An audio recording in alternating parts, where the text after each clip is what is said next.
দেখুন, যেমনটা বলছিলাম আপনাদের যে ঘরেই চাপে বাংলাদেশ সরকার, ঘরেই চাপে বাংলাদেশের মোহাম্মদ ইউনূস সরকার। ইউনূস সরকারকে তোপ, নাগরিক ঐক্যের সরকারি কাজের লোক নেই দাবি করা হচ্ছে নাগরিক ঐক্যের তরফ থেকে। আরো ডিটেল জানাবো, কৃষাণু রয়েছে আমার সঙ্গে। কৃষাণু, ঘরেই চড়ছে বিরোধিতার সুর, এবার নাগরিক ঐক্যের তরফ থেকেও এই যে দাবি তোলা হলো, শুধু তাই নয়, রীতিমতো তোপ দাগা হলো ইউনূস সরকারকে। একদমই প্রিয়াঙ্কা, মাহমুদুর রহমান মান্না তিনি নাগরিক ঐক্যের নেতা এবং তার প্রাক্তন পরিচয় হচ্ছে যে তিনি এক সময় আওয়ামী লীগ করতেন। যখন আওয়ামী লীগ করতেন তখন আওয়ামী লীগেরও প্রবল সমালোচক ছিলেন। তো তিনি তার প্রবল সমালোচনা করেছেন সরকারের, এবং যেটা বলেছেন সেটাও খুব লক্ষণীয়, যে কারণ তিনি বলছেন যে এই সরকারে যারা আছেন তারা ভালো লোক, সৎ লোক, কিন্তু কাজের লোক নয়, অর্থাৎ এখানে কাজ হচ্ছে না। এবং তার সঙ্গে একই সঙ্গে তার মন্তব্য যে এই 4 মাস সরকারের হয়ে গেছে, 4 মাস 4 দিন হয়েছে সরকারের, কিন্তু দেশে কোনো পরিবর্তন হয়নি, দেশের অর্থনৈতিক ব্যবস্থার কোনো উন্নয়ন হয়নি, কোনো উন্নতি চোখে পড়ছে না। এবং একই সঙ্গে তিনি বলছেন যে একদল চোরকে ভাগিয়ে কি আরেক দল চোরকে আনা যাবে, এই আশাতেই তিনি কিন্তু সরকারের সমালোচনা করেছেন। প্রিয়াঙ্কা, সঙ্গে থাকো কৃষাণু।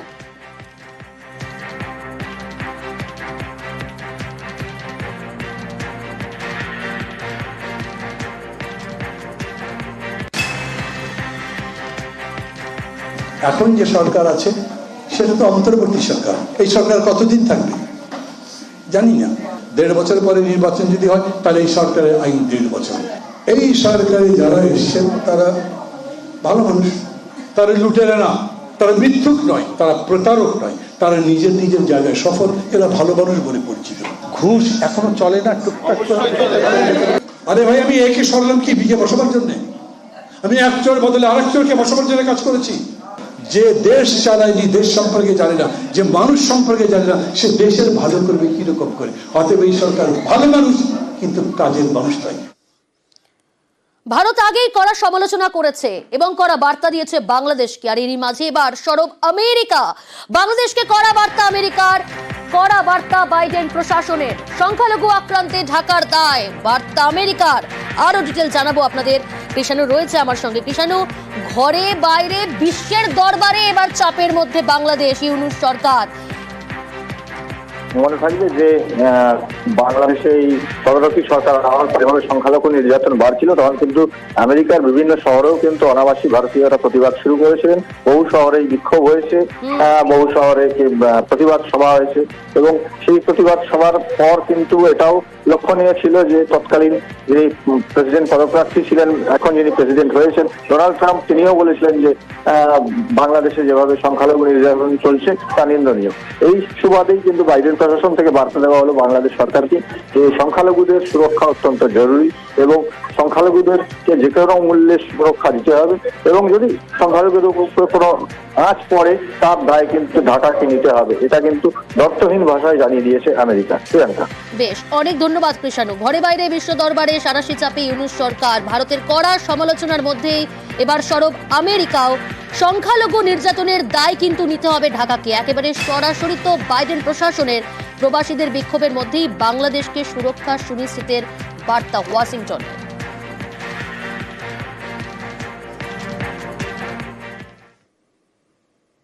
গত আগস্ট থেকেই অস্থির বাংলাদেশ। গোয়েন্দা রিপোর্ট অনুযায়ী শেখ হাসিনার দেশত্যাগ এবং বাংলাদেশে ইউনূস সরকার আসার পিছনে চীন ও পাকিস্তানের হাত রয়েছে। শুক্রবার ভারতের বিদেশমন্ত্রীর মন্তব্য তেমনই ইঙ্গিত। চীন, পাকিস্তানের সঙ্গে বাংলাদেশ, এই 3 দেশ মিলে ভারতের বিরুদ্ধে ষড়যন্ত্র করতে পারে বলেও সিঁদুরে মেঘ দেখছেন অনেকে। আবারও ভারতের সৌহার্দ্যের বার্তা। Certainly it is our hope that with the new dispensation in Bangladesh, we will settle down to a mutually beneficial and stable relationship. Bangladesh থেকে আবারও ভারত বিদ্বেষ, যুদ্ধের জিগির তোলার চেষ্টা। আমরা প্রত্যেকটি বাংলাদেশি নাগরিককে সামরিক ট্রেনিং দিয়ে প্রস্তুত করব যুদ্ধের জন্য।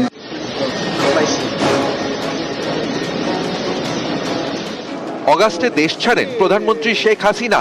এখন ঢাকার মসনদে মোহাম্মদ ইউনূসের অন্তর্বর্তী সরকার। গোয়েন্দা রিপোর্ট অনুযায়ী আওয়ামী লীগ বিরোধী আন্দোলন থেকে শেখ হাসিনা দেশ ছাড়া এবং বাংলাদেশে নতুন সরকার আসার পিছনে রয়েছে চীন এবং পাকিস্তানের মদদ। শুক্রবার সংসদে বিদেশমন্ত্রীর মন্তব্যেও এমনই ইঙ্গিত। When we speak about neighborhood first policy, almost in every one of our neighboring countries, with the exception of Pakistan and China, we have had important development projects. That is the case with Bangladesh as well.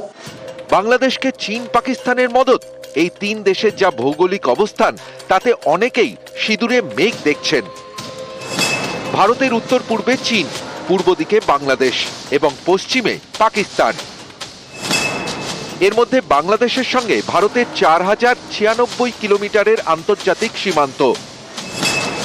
এর মধ্যে পশ্চিমবঙ্গের সঙ্গে 2217 kilometre. এই দীর্ঘ আন্তর্জাতিক সীমান্ত থাকা পড়শির সঙ্গে চীন পাকিস্তানের বন্ধুত্ব গাঢ় হচ্ছে বলেই দাবি। এই পরিস্থিতিতে এদিন বিদেশমন্ত্রীর মন্তব্য যথেষ্ট তাৎপর্যপূর্ণ। এই তিন পড়শি দেশ হাত মিলিয়ে ভারতের বিরুদ্ধে ষড়যন্ত্র করতে পারে বলেও অনেকে সিঁদুরে মেঘ দেখছেন। পাকিস্তানের উপরে একটা নিয়ন্ত্রণ আছে, বাংলাদেশেও কিন্তু চীনের অনেক ইনভেস্টমেন্ট আছে, কিন্তু এটা ঠিক যে দুজনেই বাংলাদেশে ইন্টারেস্টেড। পাকিস্তানের ক্ষেত্রে ইন্টারেস্টিং হচ্ছে যে তারা এই যে সুযোগটা পাচ্ছে, বিশেষ করে যে র্যাডিক্যাল ফোর্স, ইসলামিক ফোর্সেসের জায়গাটা উঠছে, সেই সুবিধাটা পেয়ে তারা আবার নতুন করে সম্পর্ক স্থাপন করার চেষ্টা করছে। বাংলাদেশ এই তিনটে রাষ্ট্রের মধ্যে ভারত বেষ্টিত রাষ্ট্র। বাংলাদেশকে ভারতের উপরে চাক বা না চাক অনেক কিছু বিষয়ে নির্ভর করতে হবে, কিন্তু অবশ্যই ভারতকে সতর্ক থাকতে হবে, এবং আমার ধারণা ভারত সতর্ক আছে। এবং বাংলাদেশকে সবচেয়ে আগে বুঝতে হবে পাকিস্তান এবং চীনকে পাশে পেয়ে আমরা ভারতকে খুব শায়েস্তা করতে পারবো। এই ন্যারেটিভটাই যদি কাজ করে তাহলে বাংলাদেশের পক্ষে লং টার্মে কাজ করা মুশকিল হবে। ভারত বাংলাদেশ সম্পর্ক বরাবরই বন্ধুত্বের, কিন্তু হালে সে দেশে যেভাবে সংখ্যালঘুদের উপর হামলা হয়েছে তাতে তৈরি হয়েছে চাপানুতর। বাংলাদেশের কট্টরপন্থীরা ভারতের নানা অংশ দখলের মতো হাস্যকর সব হুমকি দিচ্ছে, লাগাতার চেষ্টা করছে যুদ্ধ জিগির তোলার। আমরা প্রত্যেকটি বাংলাদেশি নাগরিককে সামরিক ট্রেনিং দিয়ে প্রস্তুত করব যুদ্ধের জন্য। প্রত্যেকটি ছাত্র যেন রাইফেল চালাতে জানে, সামান্য field craft basic military training তাদেরকে আমরা দেব, যাতে করে কেউ আমাদের দিকে কোনো রক্তচক্ষু দিয়ে দৃষ্টিপাত করতে না পারে। ভারত কিন্তু সৌহার্দ্যের বার্তাই দিয়ে যাচ্ছে। 9 ডিসেম্বর ঢাকায় গিয়ে বৈঠক করেছেন বিদেশ সচিব, আর এদিন সংসদে বার্তা বিদেশ মন্ত্রী। Certainly, it is our hope that with the new dispensation in Bangladesh, we will settle down to a mutually beneficial and stable relationship. With regard to the treatment of minorities in Bangladesh, it has been a source of concern. There have been multiple incidents of attacks on them. We have drawn our concern to their attention, and it is our expectation that in its own interest, Bangladesh would take measures so that its minorities are safe. News 18 Bangla. নমস্কার, news 18 বাংলায় আপনাদের সকলকে স্বাগত। আমি প্রিয়াঙ্কা রয়েছি আপনাদের সঙ্গে। শুরু করছি খবর দিনভর। পড়শি দেশের দিকে নজর রাখা যাক। উত্তপ্ত বাংলাদেশের রাজনীতি, বাংলাদেশে অন্তর্বর্তী সরকার বিএনপি দ্বন্দ্ব একেবারে তুঙ্গে।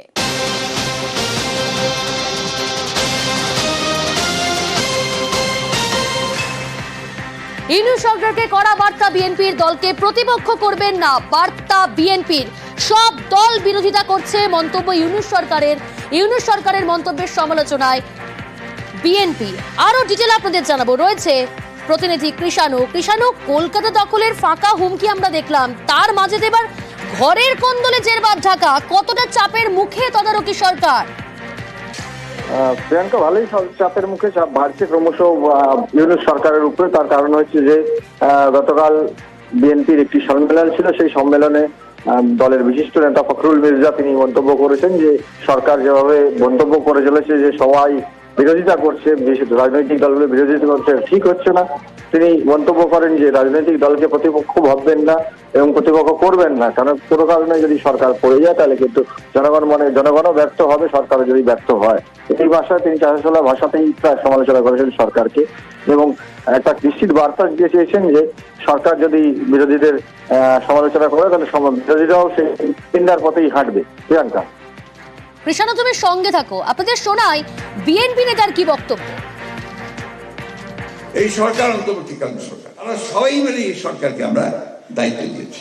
বিশেষ করে আমরা বিএনপির তরফ থেকে প্রথম থেকেই তাদেরকে আমরা সমর্থন দিয়েছি, এখনো তাকে আমরা সমর্থন করে দিচ্ছি, এমনকি এই মুহূর্তেও তাদেরকে আমরা সমর্থন করছি। কিন্তু যেন এই কথা বলেন যে রাজনৈতিক দলগুলো অন্তর্বর্তীকালীন সরকারকে ব্যর্থ করার জন্য কাজ করছে, এটা অত্যন্ত মারাত্মক একটা অভিযোগ। আমি তীব্রভাবে প্রতিবাদ করছি এবং আমি মনে করি যে এই ধরনের উক্তিটা প্রত্যাহার করা উচিত, যে দয়া করে রাজনৈতিক দলগুলোকে বা রাজনীতিকে আপনাদের প্রতিপক্ষ বানাবেন না। এই সরকার ব্যর্থ হওয়া মানে জনগণ ব্যর্থ হয়ে যাবে, আমরা ব্যর্থ হয়ে যাব।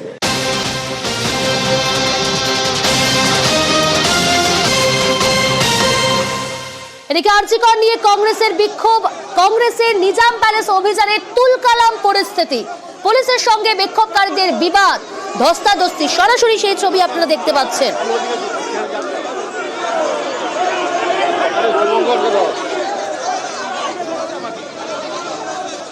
প্রতিনিধি বিবেক রয়েছে। বিবেক, এখন কি পরিস্থিতি সেখানে?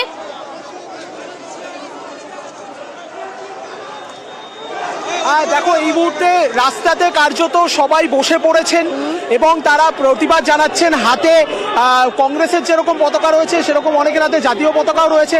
তারা রীতিমতো এই যে নিজাম প্যালেসের সামনে যে রাস্তা, ব্রিজের নিচে তারা বসে রয়েছেন, তারা স্লোগান করছেন।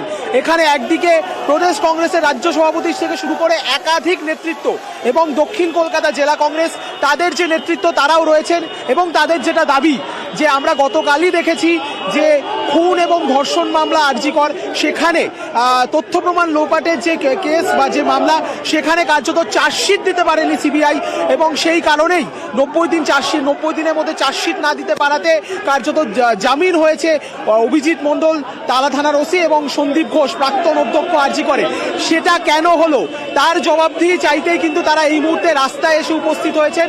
একদিকে যেরকম এখানে নিরাপত্তার বেরোজির ব্যবস্থা রয়েছে, কার্যত নিজাম প্যালেস সেই জায়গাটাকে কার্যত ব্যারিকেড করে ঘিরে রাখা হয়েছে, অপরদিকে এই মুহূর্তে কংগ্রেসের যারা নেতা কর্মী এবং সমর্থকরা রয়েছেন তারা রাস্তায় রীতিমতো অবরোধ করে রাস্তায় বসে পড়ে তারা স্লোগানিং করছেন এবং তারা একটা কথাই বলছেন যে সিবিআই কেন এই চার্জশিট তাদের সময়ের মধ্যে দিতে পারলো না, তার জবাব দিয়ে তারা চাইছেন। তারা স্লোগানিং করছেন এবং তারা বসে রয়েছেন। অপরদিকে পুলিশ কর্তৃপক্ষ তারা বোঝাবার চেষ্টা করছেন, তারা একটা দৌত্য করার চেষ্টা করছেন যে কোনোভাবে যদি এই অবরোধটাকে সরিয়ে দেওয়া যায়, কিন্তু এখনো অবধি তারা কথা বলে সমর্থ হননি। এখনো অবধি কিন্তু কংগ্রেস সমর্থক যারা রয়েছেন, যারা নেতারা রয়েছেন, তারা কিন্তু রাস্তাতেই বসে রয়েছেন এবং তারা রীতিমতো যেটাকে বলা যেতে পারে যে এই রাস্তাতে দাঁড়িয়েই তারা অবরোধ করে কার্যত রাস্তাটিকে বন্ধ করে রাস্তায় বসে কিন্তু তারা প্রতিবাদ জানাচ্ছেন। বিবেক, সঙ্গে থাকো, আপনাদের যে ছবিটা তুলে ধরছি আরজিকর নিয়ে কংগ্রেসের বিক্ষোভ। আপনারা জানেন যে গতকালই 90 দিনেও চার্জশিট দিতে ব্যর্থ হয়েছে সিবিআই এবং জামিন আরজিকরের প্রাক্তন অধ্যক্ষ, টালা থানার প্রাক্তন ওসি এবং কেন্দ্রীয় এজেন্সির তদন্তে হতাশ কিন্তু রাজনৈতিক দলগুলো। আজ কংগ্রেসের তরফ থেকে নিজাম প্যালেস অভিযান এবং সেই অভিযানকে কেন্দ্র করে একেবারে তুলকালাম পরিস্থিতি। এই মুহূর্তে রাস্তায় বসে পড়ে অবস্থান বিক্ষোভে সামিল হয়েছে কংগ্রেসের নেতৃত্বরা।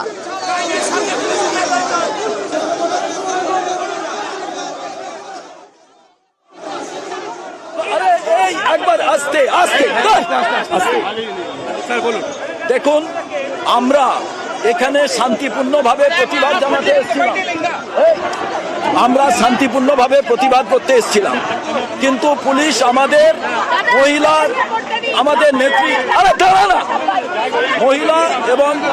মহিলা নেত্রী কর্মীদের ওপরে তারা ঠেলাঠেলি করে, অসভ্যতামি করে। তারপরে এখানে আমাদের কর্মীরা তারা বলে এটা করা বন্ধ করুন।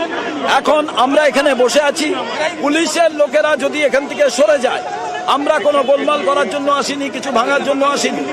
যদি ভাবেন ওনারা সরবেন না, তাহলে আমরা বসে থাকবো, আমাদের অ্যারেস্ট করবে।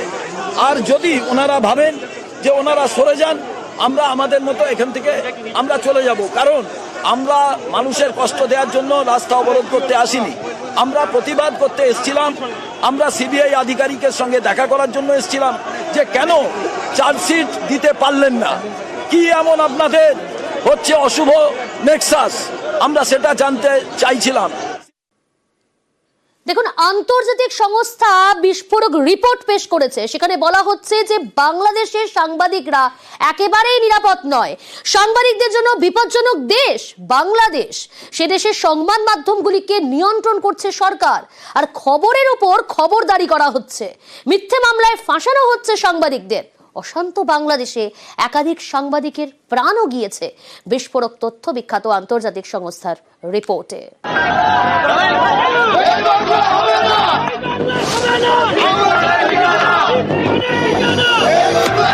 খবরের উপর খবরদারি, সাংবাদিকদের নিগ্রহ, সংবাদ মাধ্যমের উপর সরকারের নিয়ন্ত্রণ, সাংবাদিকদের জন্য বিপজ্জনক হয়ে উঠেছে বাংলাদেশ। বদ্দাপাড়ের সংবাদ মাধ্যম নিয়ে এমনই চাঞ্চল্যকর রিপোর্ট দিয়েছে বিখ্যাত আন্তর্জাতিক সংস্থা রিপোর্টার্স উইদাউট বর্ডার্স। এর সদর দপ্তর ফ্রান্সের প্যারিসে। এই সংস্থার মূল কাজ তথ্য জানার অধিকারকে নিশ্চিত করা। তাদেরই রিপোর্টে বিস্ফোরক তথ্য। রিপোর্টে বলা হয়েছে বাংলাদেশের সব সংবাদ মাধ্যম এখন সরকার নিয়ন্ত্রণ করছে। সবই সেই দেশের প্রধান উপদেষ্টার বাসভবন যমুনা থেকে পরিচালনা করা হচ্ছে। বাংলাদেশে রীতিমতো বিপদে সাংবাদিকরা। অস্থির বাংলাদেশে 5 সাংবাদিকের প্রাণ গিয়েছে। 167 জন সাংবাদিকের অ্যাক্রিডিটেশন বাতিল করা হয়েছে। 129 জন সাংবাদিককে মিথ্যে মামলায় ফাঁসানো হয়েছে। এর মধ্যে খুন, অপহরণের মতো মিথ্যে মামলাও রয়েছে। গত 5ই আগস্ট দেশ ছাড়েন শেখ হাসিনা। তারপর থেকেই বাংলাদেশের সংবাদ মাধ্যমের উপর ছুরি ঘোরাতে শুরু করে সেদেশের অন্তর্বর্তী সরকার। এমনই দাবি করছে আন্তর্জাতিক সংস্থা রিপোর্টার্স উইদাউট বর্ডার্স। মিডিয়ার কাজ হচ্ছে যে গণতন্ত্রের অন্যতম স্তম্ভ হিসেবে তাদেরকে ধরে রাখা। গণতন্ত্র সেই স্তম্ভটি যদি নষ্ট করে দেওয়া হয়, রাষ্ট্র যদি সেটা নষ্ট, এবং এই মুহূর্তে বাংলাদেশের যা গণতন্ত্রের পরিবেশ, তাতে তো খুব আশ্চর্যজনক কিছু নয় যে যারা সত্য তুলে ধরতে চাইবে, যারা রাষ্ট্রের যে নেগেটিভ কাজকর্মগুলো তুলে ধরতে চাইবে, বিশেষ করে আমরা তো দেখছি কি ঘটছে চারধারে, গণতন্ত্রের যে পরিহাস হচ্ছে তার মধ্যে এটাও পড়ে। গত কয়েক মাসে বাংলাদেশের খবর সেভাবে বাইরের দুনিয়ায় বেরই হচ্ছে না। তাতেও কিছু খবর চাপা যায়নি। যেমন অস্থির বাংলাদেশে মহিলা সাংবাদিকও আক্রান্ত হয়েছেন। সংবাদ মাধ্যমের অফিসের সামনে বিক্ষোভ হয়েছে। গত মাসে বাংলাদেশে ইসকনের সন্ন্যাসী চিন্ময় কৃষ্ণ দাসকে গ্রেপ্তার করা হয়। তারপর বারবার আক্রান্ত হয়েছেন সংখ্যালঘুরা। বাংলাদেশের অন্তর্বর্তী সরকারের অবশ্য দাবি ভারতের সংবাদ মাধ্যম নাকি বাড়িয়ে দেখাচ্ছে। যে বাংলাদেশের এই দাবি, সেই দেশেই সংবাদ মাধ্যম বিপদে। সেই বাংলাদেশেই সংবাদ মাধ্যমের কণ্ঠরোধ। নিউজ 18 বাংলা।